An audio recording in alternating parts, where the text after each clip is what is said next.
오늘 같이 보실 하나님의 말씀은 사도행전 7장입니다. 1절로 17절까지를 교독하겠습니다. 사도행전 7장 1절부터 17절 말씀을 교독하겠습니다. 대제사장이 이르되 이것이 사실이냐?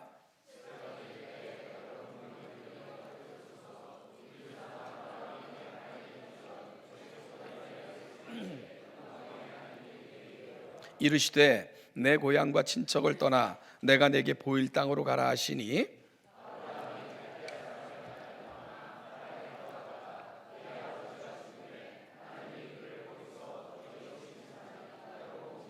그러나 여기서 발 붙일 만한 땅도 유업으로 주지 아니하시고 다만 이 땅을 아직 자식도 없는 그와 그의 후손에게 소유로 주신다고 약속하셨으며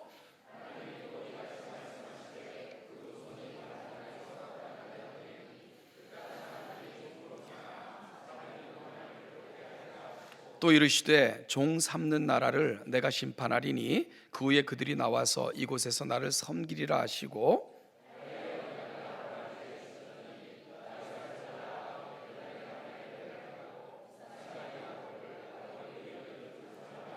여러 조상이 요셉을 시기하여 애굽에 팔았더니 하나님이 그와 함께 계셔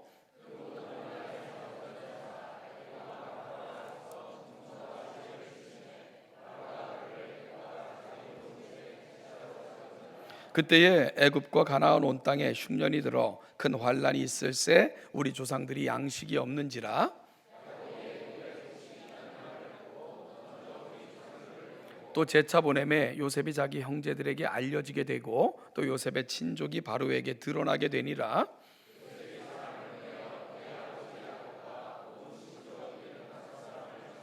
야곱이 애굽으로 내려가 자기와 우리 조상들이 거기서 죽고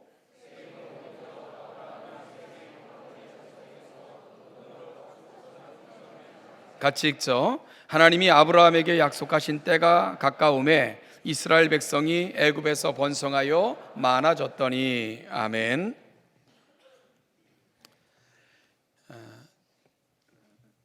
디그라프라는 학자가 성경을 조금 더 효율적이고 깊이 있게 연구하길 원하는 이들을 위해 아주 요긴한 시리즈로 4권의 시리즈로 된 책을 저술을 했는데요. 그 책 제목이 Promise and Deliverance라는 책입니다. 약속과 성취라고 번역할 수 있겠죠. 이 책에서 저자는 성경의 역사를 살피면서 아주 중요한 대원칙을 제시를 합니다.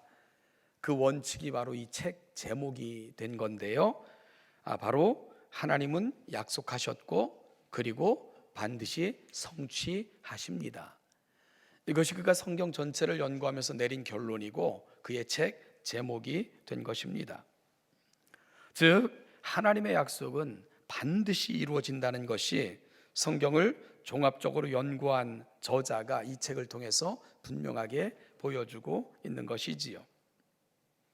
물론 그 이전에도 이런 많은 연구들이 진행되었고 제시되었지만 이를 체계적으로 4권의 책으로 제시한 신학자가 디그라프가 되는 것이지요. 그런데 이런 관점은 신학자들이 개발한 것도 아니고요, 처음으로 깨달은 것도 아니고 단지 그들은 찾아낸 것뿐입니다. 성경은 바로 이와 같은 관점을 처음부터 끝까지 견지하고 있고요, 하나님의 사람들은 이러한 관점을 갖고 살았던 사람들이기 때문입니다. 오늘은 약속과 성취의 관점에서 하나님께서 행하신 모든 일들을 이해하고 전했던 그런 한 설교자를 만나고자 합니다. 바로 스데반입니다. 사도행전 7장에 기록되어져 있는 스데반의 설교를 통해 이와 같은 것들을 살펴보고자 합니다. 그의 설교를 처음부터 끝까지 읽어보면 그의 설교 속에는 많은 이스라엘의 역사들이 언급되어 있습니다. 그리고 그 모든 역사의 중심에는 하나님의 일하심이 있었습니다. 역사를 친히 주관하시는 분은 하나님이심을 분명하게 스데반은 고백하고 있는 것입니다. 하나님께서는 이스라엘의 모든 역사 가운데 함께 하셨고 주관하셨고 친히 인도해 주셨습니다. 그리고 그 약속하신 바를 분명하게 성취하셨습니다. 결국 스데반이 이해한 이스라엘의 역사는 바로 약속과 성취로 이해될 수 있고 요약될 수 있다는 것을 보여주고 있는 것이지요. 이스라엘의 모든 역사는 바로 그분의 흔적이고 하나님의 일하심이며 구체적인 하나님의 약속의 성취의 장이었던 것입니다. 이것이 바로 하나님의 사람들이 이해하는 역사관이기도 합니다. 그중 오늘 읽은 본문은 아브라함의 부르심에 대한 것입니다. 저는 오늘 아브라함의 부르심의 이야기를 약속과 성취의 측면에서 함께 고찰해 보고자 합니다. 여러분, 아브라함의 고향이 어디죠? 아브라함의 고향은 갈대아 우르입니다. 갈대아 우르는 유프라테스 강과 티그리스 강, 그렇게 두 강이 합쳐져서 이루는 바다를 우리가 이제 페르시아만이라고 부르는데요. 그 페르시아만이 시작되어지는 그 유프라테스 강 끝 지점에 놓여 있는 지역이 바로 갈대아 우르입니다. 주전 3500년 경에, 즉 메소포타미아 문명이 시작되기 전 이 티그리스 강과 유프라테스 강이 합류하는 지역에는 수메르라는 문화가 형성이 됐죠. 세계 4대 문명의 하나로 알려지는 바로 그 지역, 수메르 문화 지역이 바로 아브라함의 고향입니다. 이 수메르 왕국 안에 갈대아라는 프로빈스, 이렇게 지역이 있었고요. 그 갈대아 지역 안에 있었던 도시가 바로 우르라는 도시입니다. 매우 번성했던 도시로 그렇게 지금도 이제 발굴이 진행되고 있고요. 많은 역사적 발굴을 통해 얼마나 번성했던 도시였는가가 점차 드러나고 있는 지역이기도 합니다. 그러면 여기가 지금은 어디냐? 이라크 지역이에요. 이라크의 수도인 바그다드로부터 약 350km 정도 떨어진 곳이 바로 아브라함의 고향 갈대아 우르가 됩니다. 바로 이곳이 아브라함의 고향이며 고향과 친척을 떠나라는 하나님의 명령을 받고 그의 고향을 떠나게 된 그 지역이 바로 아브라함이 살았던 곳입니다. 그러나 길을 떠날 때 그는 온전한 하나님의 말씀에 순종하지는 못했습니다. 그의 아버지 데라와 조카 롯을 함께 데리고 나왔기 때문입니다. 따라서 그는 곧장 가나안으로 들어갈 수 없었고요. 그의 아버지 데라가 죽기까지 하란이라는 곳에 머물게 됩니다. 하란은 메소포타미아 북부에 위치한 고대 도시이며 유브라데스 강의 북쪽 지류인 빌릭 강 유역에 이렇게 위치하고 있는 도시인데요. 과거에 그 상업과 그런가 하면 여러 가지 무역으로 번성했던 그런 도시가 또 하란이기도 했죠. 그래서 여러분, 사실 갈대아로부터 하란까지 가는 지역은 좀 험한 지역입니다. 사막으로 놓여 있는 지역인데 그들이 하란이라는 지역에 이르렀을 때에 번성했던 도시를 보고는 아마 데라가 우리 여기서 좀 머물자라고 제안을 했던 것 같습니다. 그래서 아브라함과 그의 일행은 하란에서 더 이상 진행하지 못하고요. 그 하란에 머물게 되는데 언제까지 머물게 됐냐? 바로 아버지 데라가 죽기까지 아브라함은 하란에 머물게 된 것이고요. 그래서 아브라함이 아버지 데라가 죽은 후 하란을 떠나게 됐을 때 그의 나이가 75세가 되는 것이지요. 여러분, 왜 그 아버지 데라가 하란에 머물려고 했는가? 그 이유는 잘 모르겠지만 나이가 있어 더 이상 진행하기 어려웠었던 측면을 우리가 상상할 수도 있고요. 아니면은 더 이상의 여행에 동의하지도 않았을 수도 있는 그런 여러 가지 정황들이 이해가 됩니다. 어쨌든 아브라함은 갈대아 우르를 떠나 곧장 가나안 땅으로 들어간 것이 아니고 하란이라는 곳에 오랫동안 머물다가 아버지가 죽은 후에야 가나안 땅을 향해 그렇게 진행했던 것으로 우리가 성경은 기록하고 있는데 이 하란에 머물렀던 시기가 거의 한 30년 정도 될 것으로 추정을 합니다. 우리는 여기서 한 가지 체크하고 넘어갈 것이 있어요. 그것은 하나님께서 갈대아 우르에 거하는 아브라함에게 나타나셔서 하셨던 약속입니다. 여러분, 어떤 약속을 하셨습니까? 창세기 12장 1절부터 3절에 하나님이 아브라함에게 나타나셔서 하셨던 약속이 기록되어져 있습니다. 여호와께서 아브라함에게 이르시되 너는 너의 고향과 친척과 아버지의 집을 떠나 내가 내게 보여줄 땅으로 가라. 내가 너로 큰 민족을 이루고 내게 복을 주어 내 이름을 창대하게 하리니 너는 복이 될지라.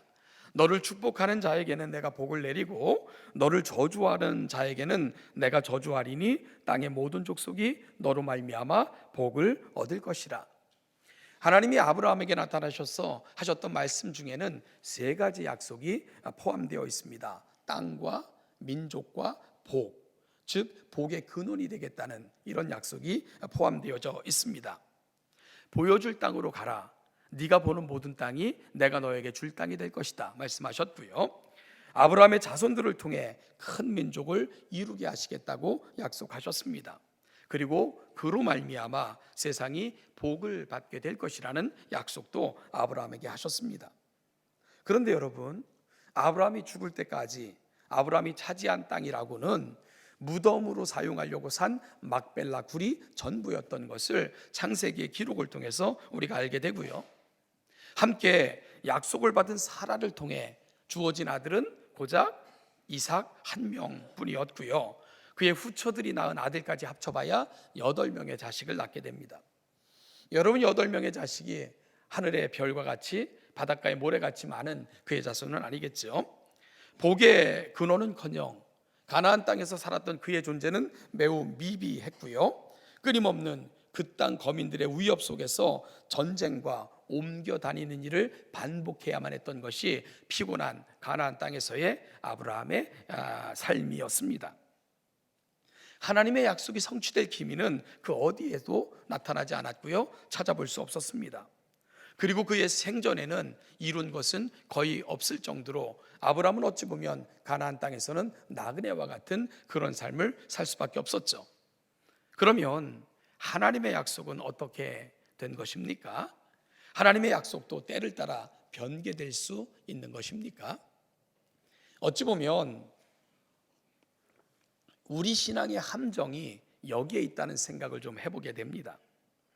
우리는 하나님의 약속은 이루어지면 좋고 아닐 수도 있다는 생각을 암암리에 하고 있는 것이 우리의 모습이라는 그런 생각을 해보게 돼요. 여러분, 이런 말, 하나님의 약속은 이루어질 수도 있고 안 이루어질 수도 있고 이루어지면 좋고 아니면 별 수 없고, 제가 이렇게 말씀드린다면 대부분 아마 부정하실 거예요. 아이, 그럴 리가 없죠. 하나님의 말씀인데요. 그렇게 부정은 하시겠지만 사실은 살아가면서 보여주는 우리의 모습은 그 정도 수준이라는 생각을 참 많이 해보게 됩니다. 하나님의 확실한 뜻을 붙들고 기도해도 우리는 과연 이 기도가 응답될 것인가 확신하지 못하는 경우가 굉장히 많은 게 우리의 모습인 것 같고요. 더 안타까운 것은 성경에서 복 있는 자의 삶을 아무리 외치고 알려줘도 우리는 성경적 삶을 살기 위해 애쓰고 노력하는 흔적이 별로 없는 것이 또한 우리의 모습은 아닌가 안타까운 생각이 듭니다. 여러분, 우리의 삶의 방식은 성경적이라기보다는 늘 세속적이었던 경우가 더 많은 것이 우리의 모습이기도 합니다. 성경은 복 있는 사람은 악인의 꾀를 쫓지 아니하며 죄인의 길에 서지 아니하며 오만한 자리에 앉지 아니하고 오직 여호와의 말씀을 주야로 묵상하고 그 율법을 순종하는 자라, 이렇게 말씀을 하세요. 그런데 지난 1년 동안 우리가 살면서 하나님의 말씀에 대한 우리의 태도가 그랬습니까? 하나님의 말씀을 사모하고 그 말씀을 놓치지 아니려고 애쓰고 그 말씀을 가슴에 담아내려고 내가 생각하고 선택하며 판단하는 그 순간마다 하나님이 뭘 원하실까? 하나님이 뭘 기대하실까? 하나님의 말씀은 나를 향해 어떤 마음을 전달하고 계실까? 우리는 생각해 보면서 판단하고 결정해 봤던 그런 순간들이 얼마나 계십니까? 여러분, 그 말씀 앞에 나를 늘 세우는 연습들을 우리는 하면서 살아왔는가를 다시 한번 물을 수 있어야 됩니다. 그 말씀 앞에 나를 세우고 하나님의 말씀대로 살기 위해 몸부림치며 살아갈 때 우리는 비로소 하나님의 사람들로 조금씩 성장해 갈 수 있기 때문입니다. 우리 신앙이 점점 하나님의 사람으로 바뀌어가는 것, 여러분, 이것이 바로 신앙인의 꿈이고 비전이어야 됩니다. 우리가 즐겨 부르는 찬송처럼 하나님의 꿈이 나의 비전이 되고, 하나님의 성품이 나의 인격이 되고, 성령님의 권능이 나의 능력이 되는 그런 삶, 이것이 바로 성도들이 늘 사모하며 그리고 성도들이 꿈꾸며 소망해야 되는 우리 신앙의 자세이어야 됩니다. 신앙은 결코 하루아침에 이루어지지 않습니다. 여러분, 아브라함도 그랬습니다. 아브라함 역시 부르심을 받아 살아갈 때 하나님께서 주신 꿈을 믿지 못해서 세속적인 방식으로 그의 삶을 살아가고자 많이 그렇게 시도했던 사람이 아브라함이었습니다. 그의 나이 86세가 되기까지 자식이 없자 그의 아내의 말을 듣고는 아내의 여종 하갈을 취하여 아이를 낳기도 했어요. 그렇게 태어난 아이가 이스마엘입니다. 어찌 보면 그 오랜 세월 지속되고 지금까지 계속되는 중동 전쟁의 시작점이 아브라함부터라는 것도 우리가 부정할 수 없죠. 또한 살기 위해 아내를 여동생이라고 속이기도 했고요, 많은 믿음의 시행착오를 그렇게 일으키기도 했던 것이 아브라함의 모습이었습니다. 그런데 아브라함에게 있어 참으로 귀한 것은 그의 신앙은 고여있거나 퇴보하거나 혹은 답보 상태에 놓여있지 않았다는 사실입니다.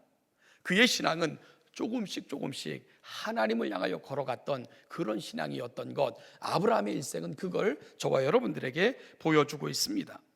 그리고 우리는 아브라함 신앙의 절정을 보게 되는데요, 바로 모리아산에서 아브라함이 얼마나 성숙한 신앙인으로 성장했는가를 보게 됩니다.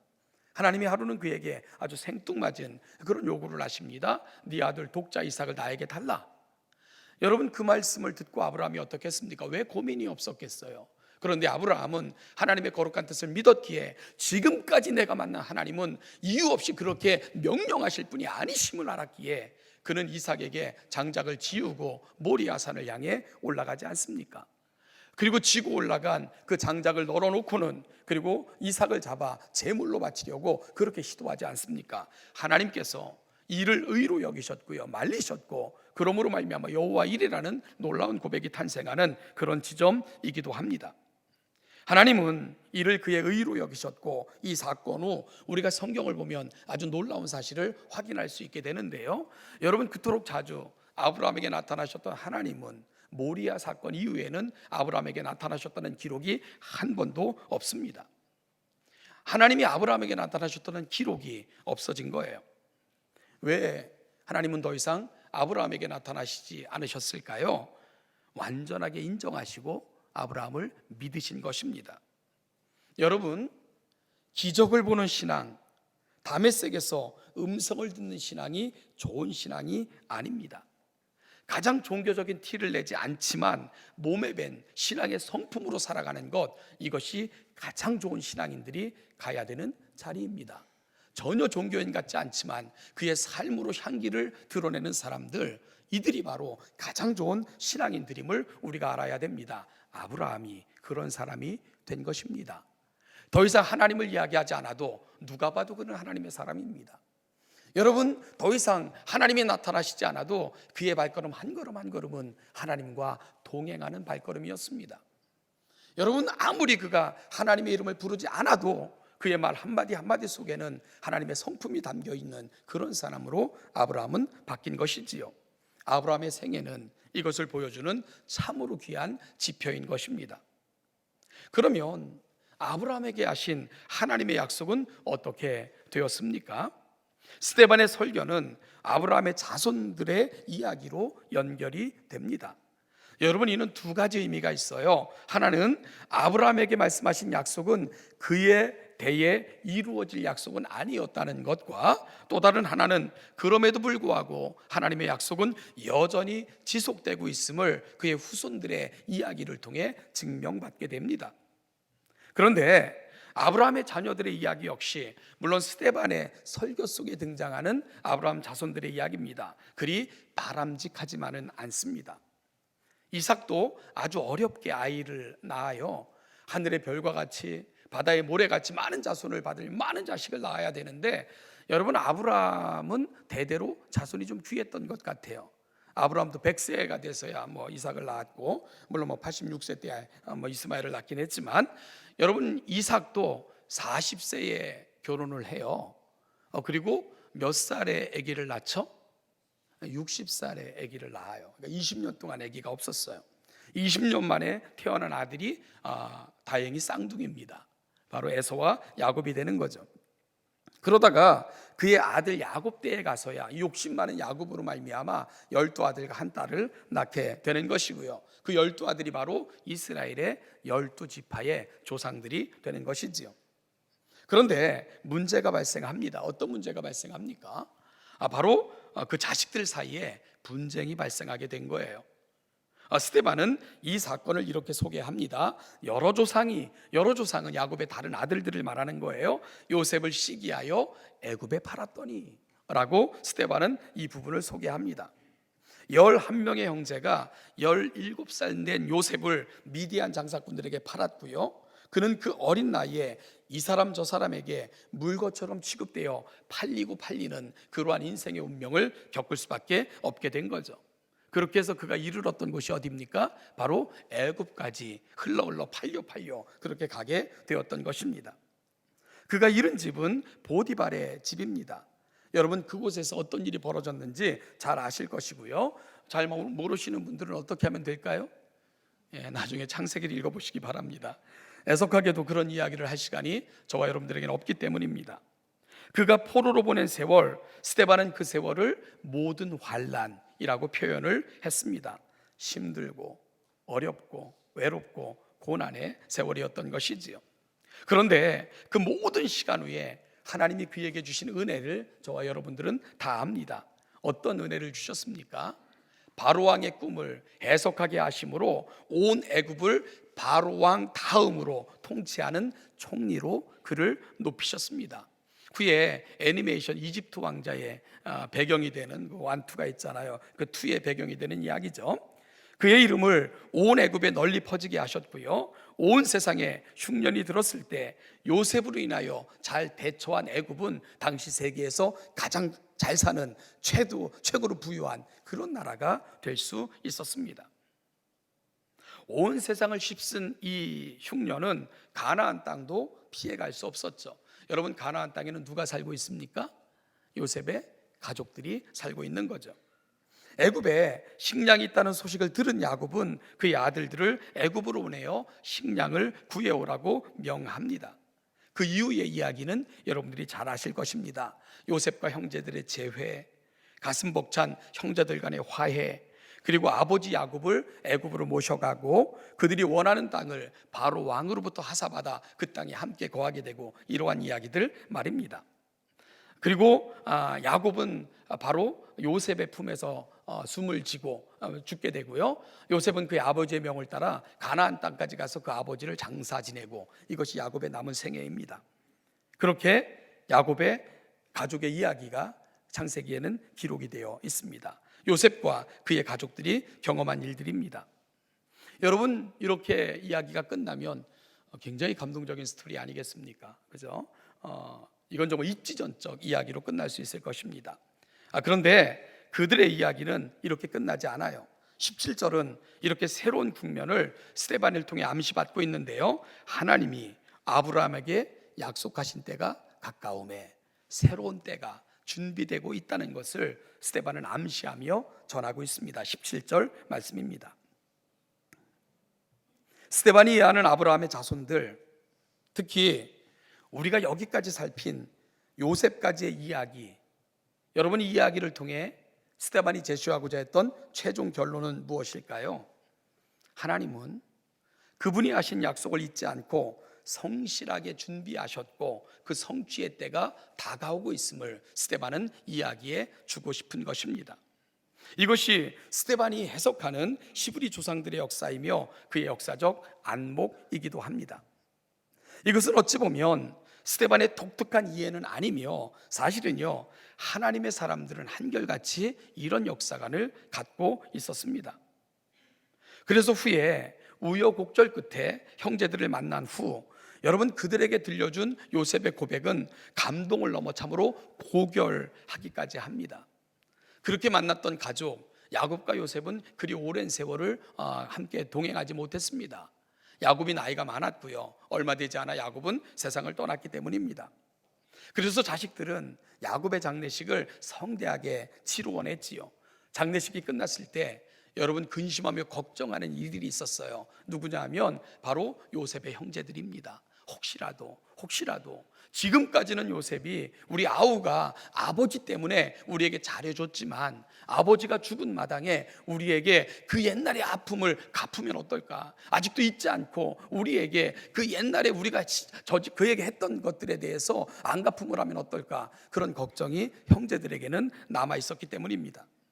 그래서 형제들이 모여요. 그리고 이런 걱정을 하면서 차라리 우리가 가서 요셉에게 빌자. 그리고 요셉아, 아버지가 살아계셨을 때에 형제끼리 화목하라고 말씀하셨지 않냐? 혹시라도 아직도 용서하지 못하걸랑 우리를 종으로 삼아달라 부탁을 해보자. 그래서 나머지 형제들이 요셉을 찾아오게 돼요.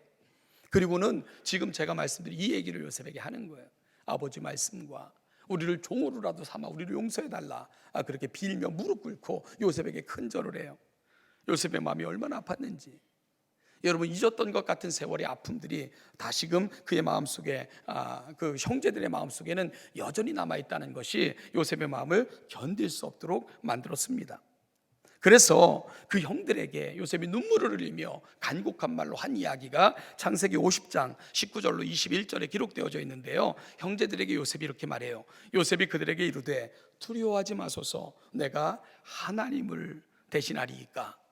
당신들은 나를 해하려 하였으나 하나님은 그것을 선으로 바꾸사 오늘과 같이 많은 백성의 생명을 구원하게 하시려 하셨으니 당신들은 두려워하지 마소서, 내가 당신들과 당신들의 자녀를 기르리라 하고 그들을 간곡한 말로 위로하였더라. 이렇게 기록되어져 있습니다.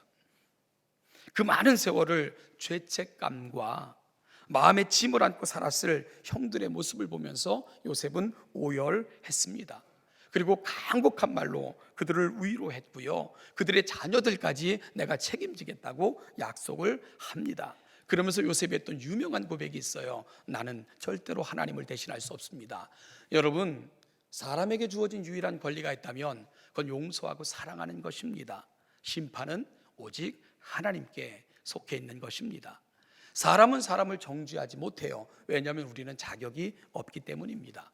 사람이 사람을 심판하지 못해요. 왜냐하면 아무도 그럴 자격을 부여받은 사람이 없기 때문입니다. 요셉이 사실을 고백하는 거예요. 내가 하나님을 대신할 수 없습니다. 하나님은 하나님의 일을 하실 것이고 오늘 저는 제게 부탁하신 주님의 일을 합니다 라고 고백하고 있는 겁니다. 특히요, 그들에게 들려준 요셉의 고백이 뭡니까? 하나님은 그들의 악한 꾀까지도 선으로 바꾸셔서 하나님의 거룩한 뜻을 이루셨다는 것입니다. 또한 포로로 끌려가던 그의 발걸음, 모함을 받아 옥에 갇힐 수밖에 없었던 인구의 세월, 감옥에서 만나 은혜를 베풀었지만 풀려난 관원에게조차 배신당했던 그 배신의 쓰라림들, 어찌 보면 여러분, 요셉의 일생은 배신의 연속이었다는 그런 생각을 하게 됩니다. 가족에게 버림받고, 그리고 또한 최선을 다했던 그 집 여주인에게 모함을 받고, 감옥에서 은혜를 베풀었구만 잊혀지는 아픔들, 요셉의 인생은 그 아픔으로 점철되어졌던 인생입니다. 그런데요, 하나님께서는 그 모든 과정 속에서도 요셉의 발걸음을 한 걸음 한 걸음 계산하시며 인도하고 계셨습니다. 이것이 바로 스데반의 역사관입니다. 그래서 하나님은 결국 아브라함에게 약속하신 그 때에 맞춰 요셉의 모든 이야기들을 맞춰 진행하고 계셨다는 것, 이것이 바로 스데반의 역사관 속에 흐르고 있는 놀라운 고백입니다. 이것이 요셉이 들려주는 신앙의 고백을 통해서도 확인할 수 있는 부분입니다. 결국 우리는 요셉의 고백을 통해 그의 이야기를 들려주는 스데반의 설교를 통해 우리는 성경의 놀라운 진리를 다시 한번 확인받게 되는 거죠. Promise and Deliverance. 하나님은 약속하십니다. 그리고 하나님은 그 약속을 반드시 성취하십니다. 하나님의 말씀은 하나도 헛수로 돌아가거나 하나님의 말씀은 한마디도 땅에 떨어진 채 사라지지 않습니다. 그것이 바로 하나님을 믿는 하나님의 사람들의 한결같은 고백이었습니다. 약속하시고 약속하신 바를 성취하신 하나님, 그것이 바로 하나님의 사람들의 한결같은 고백입니다. 사랑하는 여러분, 우리는 오늘 한 해 마지막 주일을 이렇게 보내고 있습니다. 여러분들의 지난 한 해는 어떠셨습니까? 때론 이해 못할 일들이 여러분들을 힘들게 한 적은 없었습니까? 여러 환란들이 헤어나오지 못할 위태한 지경으로 여러분들을 몰아간 적은 없었습니까? 아무리 생각해도 생각이 닿지 않아 내게 닥친 상황들이 이해되지 않는 답답한 순간들을 여러분들은 경험하신 적은 없었습니까? 여러분, 그럼에도 불구하고 우리 하나님께서는 우리 모든 한 걸음 한 걸음 걸음까지도 계산하시면서 하나님의 시간에 맞춰 인도하고 계심을 믿으시는 여러분들이 되시기를 축복합니다. 그래서 결국은 아브라함에게 약속하신 때가 가까움에 그 약속을 성취하시고야 마셨던 그 하나님은 우리 인생도 결국은 그리하실 것을 굳게 믿으시는 오늘 이 아침이 되시기를 주님의 이름으로 축복합니다. 여러분, 따라서 우리는 이 하나님을 믿으며 힘있게 의지하기로 결심하시는 오늘 이 아침이 되시기를 소원합니다. 결코 흔들리지 않는 굳은 신앙의 터 위에 서서 그 하나님을 바라보며, 하나님 우리에게 이렇게 말씀하셨습니다. 하나님이시기에 내가 오늘 이 말씀을 붙듭니다. 하나님이시기에 그 말씀을 내 마음에 담습니다. 하나님이시기에 그 말씀을 붙들고 살겠습니다. 결심하시는 이 아침이 되시기를 부탁드립니다. 그러면 하나님께서는 여러분 발걸음 한 걸음 한 걸음까지 계산하셔서 하나님의 때에 맞춰 그 하나님의 목적지까지 이르게 하실 것이고, 프라미스 앤 딜리버런스, 약속하신 바를 붙들고 살아가는 여러분들에게 분명히 그 약속을 성취하시는 위대한 날을 허락해 주실 것입니다. 여러분의 인생을 그렇게 인도해 가실 것이고요, 이 하나님을 믿고 따라가는 삶의 자리에서 이 약속하시고 성취하시는 그 하나님을 날마다 경험하셔서 여러분들의 고백이 되시고 간증이 되시는 남은 생에 살아가시는 신원예담교회 모든 성도들 되시기를 주님의 이름으로 축복합니다. 기도하겠습니다.